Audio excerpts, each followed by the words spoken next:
आज हम आपको सैर कराएंगे एक ऐसी जगह जो सबसे पहले तो अपने इतिहास के लिए प्रसिद्ध है। एक ऐसी जगह जहां अपने भारत देश के आज़ाद होने के बहुत से अध्याय बुने गए। एक ऐसा शहर जो हमारे माननीय मुख्यमंत्री श्री योगी आदित्यनाथ जी की नगरी है। नाथ संप्रदाय के गुरु श्री गोरक्षनाथ जी के नाम पर ही बसी इस पावन भूमि गोरखपुर में आपका स्वागत है। आइए इस सफ़र में आपको साथ में लेके चलते हैं। तो हमारे सफ़र की शुरुआत लखनऊ से होती है। So good morning guys, good morning from Lucknow. Title और थंबनेल एज़ यूजुअल आपने देख ही लिया होगा कि मैं कहाँ जा रहा हूँ। और बस अभी सो के उठे हैं ताज़े ताज़े से एंड चाय वाय पीते हैं, तैयार होते हैं, इसके बाद आपसे सीधे रोड पे मिलते हैं। सो गोरखपुर के बारे में आपको बता दूँ, गोरखपुर में एक प्रसिद्ध तपस्वी थे जिनका नाम था गोरक्षनाथ, और उन्हीं के नाम पे गोरखपुर का नाम गोरखपुर पड़ा। एंड जहाँ पे वो तपस्या करते थे वहीं पे गोरखनाथ मंदिर की स्थापना भी हुई। अगर गोरखपुर की हिस्ट्री की बात करें तो हिस्ट्री में गोरखपुर में नेपाल के कुछ हिस्से, बस्ती, आजमगढ़, देवरिया जिले आते थे, और ये क्षेत्र आर्य सभ्यता और संस्कृति का एक बहुत ही महत्वपूर्ण केंद्र रहा है।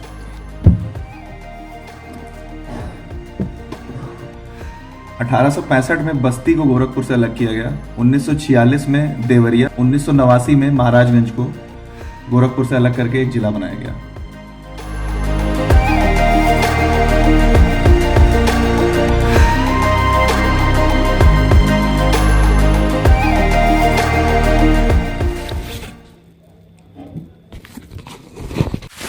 तो भाई सब लोग सेट हो चुके हैं, अब बस गाड़ी में बैठना है और गोली हो जाना है।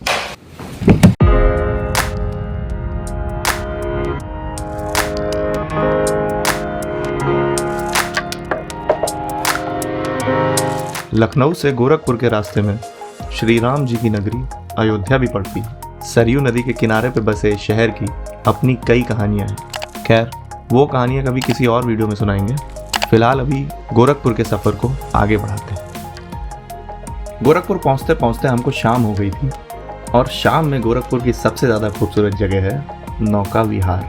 रामगढ़ ताल के किनारे पर बने इस बोटिंग पॉइंट पे शाम में लोकल्स और टूरिस्ट की अच्छी खासी भीड़ दिखती है। और यहीं पे आपको उत्तर प्रदेश का पहला और देश का 7वां सबसे ऊंचा राष्ट्रीय ध्वज भी देखने को मिलता है, जिसकी ऊंचाई 246 फीट है। नौका विहार पे इस कदर खुशनुमा माहौल था कि 2-3 घंटे कब बीत गए पता ही नहीं चला। खैर, नौका विहार पे टाइम स्पेंड करने के बाद हम अपने रूम पे चले गए, और हमारे दूसरे दिन की शुरुआत फिर से नौका विहार से ही होती है, क्योंकि मुझे ये नहीं पता था कि जो नौका विहार शाम में इतना सुंदर लगता है उससे कहीं ज़्यादा सुंदर वो सुबह लगता है।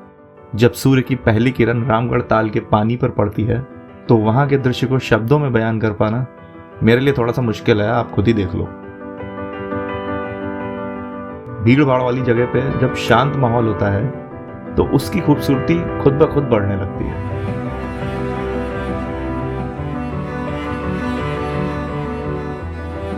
पिछले काफी टाइम से मेरी सुबह इतनी सुंदर नहीं हुई थी। नौका विहार पे चाय की चुस्कियां लेने के बाद में हम अपनी अगली डेस्टिनेशन को निकल पड़े, जो थी गीता वाटिका। और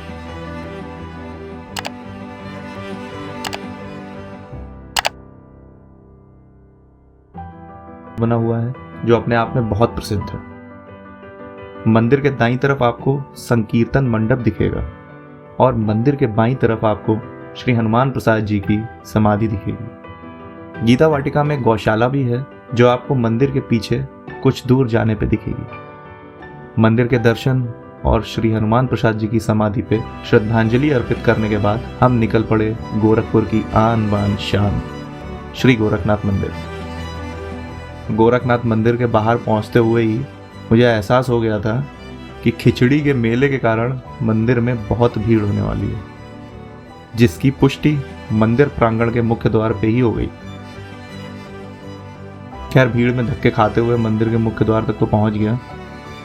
मंदिर के मुख्य द्वार से प्रवेश करने के साथ ही सबसे पहले आपको एक बड़ा सा वाटर फाउंटेन दिखेगा, जिसके आसपास विभिन्न प्रकार के फूल और पेड़ पौधों की क्यारियां बनी हुई हैं। इसके बाईं साइड में आप देखेंगे एक छोटे से ताल का निर्माण किया गया है, जिसमें शाम के टाइम में बहुत ही आकर्षक लाइट शो होता है, तथा पर्यटक बोटिंग का आनंद भी ले सकते हैं। फाउंटेन से आगे बढ़ने पे मुख्य मंदिर का प्रवेश द्वार है, और मंदिर के साइड से जब आप पीछे जाते हैं तो पीछे विभिन्न योगियों की समाधियां बनी हुई हैं। और उसके ठीक साथ में गेंदे के फूलों का एक बहुत ही खूबसूरत बगीचा भी है। पूरे मंदिर के प्रांगण में कई छोटे बड़े मंदिर बने हुए हैं जहां पे आपको श्रद्धालुओं की भीड़ तो मिलेगी ही मिलेगी। पूरा प्रांगण घूमने के बाद हम भी बाबा गोरक्षनाथ के दर्शन के लिए लाइन में लगे और दर्शन के बाद जब हम बाहर निकल रहे थे तो देखा बाबा गोरक्षनाथ जी के एक नए मंदिर का निर्माण जोर शोर से चल रहा है। और एक बार फिर मैंने रैपिडो बुक की और गोरखनाथ मंदिर से गीता प्रेस की ओर रवाना हो गया। और गोरखपुर के मुख्य बाजार गोल मार्केट की तंग और अंदरून गलियों से निकलते हुए हम एक ऐसी जगह पे पहुंचे जहां पे इतना तगड़ा जाम लगा था कि मुझे रैपिडो को बाय बोलकर पैदल ही आगे निकलना पड़ा। इस बार मुझे यह एहसास हो गया था कि मेरा अपने साधन के बजाय रैपिडो से घूमने का डिसीजन एकदम सही था। और कुछ दूर चलने के बाद ही हम गीता प्रेस पहुंच चुके थे। गीता प्रेस की स्थापना श्री जयदयाल गोयंदका जी ने सन 1923 में की थी। यदि आप गीता प्रेस जा रहे हैं तो यहाँ का लीला चित्र मंदिर घूमना बिल्कुल ना भूलें। यह अपने आप में अनोखा है और ऐसा चित्र मंदिर पूरी दुनिया में कहीं नहीं है। लीला चित्र मंदिर की दीवारों पर श्रीमद् भगवद गीता के 18 अध्याय संगमरमर पर लिखे हुए हैं। साथ ही देवी देवताओं के 700 से अधिक चित्र हैं। लीला चित्र मंदिर में पूर्व की तरफ भगवान श्री कृष्ण के चित्र हैं, पश्चिम की तरफ श्री राम के लीला चित्र हैं, दक्षिण की तरफ दशावतार तथा इससे जुड़े हुए चित्र हैं और उत्तर की तरफ नौ दुर्गा समेत अनेक देवियों के चित्र हैं। इन चित्रों में से अधिकतर बीके मित्रा, जगन्नाथ और भगवान दास जी ने बनाए हैं। यहाँ कई चित्र तो ऐसे हैं जो 200 साल से भी ज्यादा पुराने हैं। लीला चित्र मंदिर में आप जितना भी टाइम लेके आएंगे आपको कम ही लगेगा।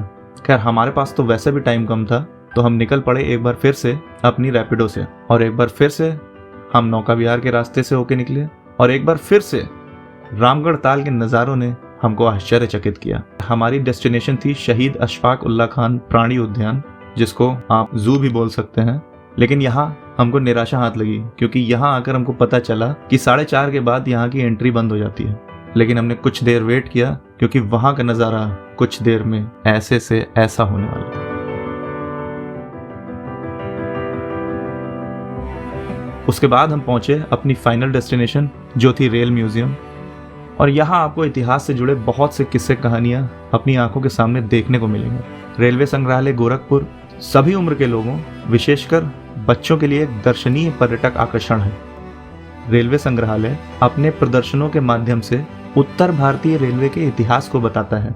उसके लिए गोरखपुर के इस लोकप्रिय संग्रहालय में कोयले से चलने वाली कई पुरानी ट्रेनें और डेमो ट्रेनों को प्रदर्शित किया गया है। सभी प्रदर्शनों के बीच लॉर्ड लॉरेंस का स्टीम इंजन गोरखपुर में इस प्रसिद्ध पर्यटक आकर्षण का प्रमुख आकर्षण है। यह इंजन 1874 में लंदन में बनाया गया था और इसे समुद्र के रास्ते भारत में आयात किया गया था। यह पहला इंजन भी है जिसका उपयोग उत्तर भारतीय रेलवे द्वारा किया गया था।